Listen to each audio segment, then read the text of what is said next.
ভরতপুরে ধারালো অস্ত্রের কোপে তৃণমূল কর্মীকে খুন, চাঞ্চল্য এলাকায়।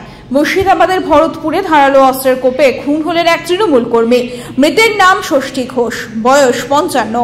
তার বাড়ি ভরতপুর থানার আলুগ্রাম পঞ্চায়েত এলাকার সোয়ালাই গ্রামে।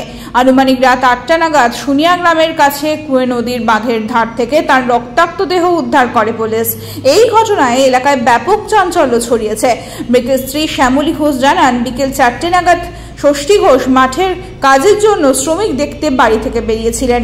এরপর রাত 8টা নাগাদ তার কাছে খবর আসে যে বাড়ি থেকে প্রায় 300 মিটার দূরে কুয়ে নদীর বাঁধের ধারে তার মৃতদেহ পড়ে আছে।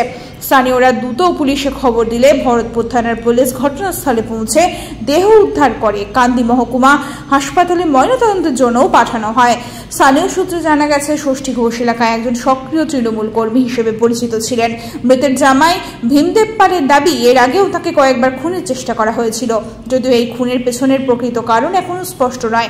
ভরতপুর থানার পুলিশ ঘটনার তদন্ত শুরু করেছে।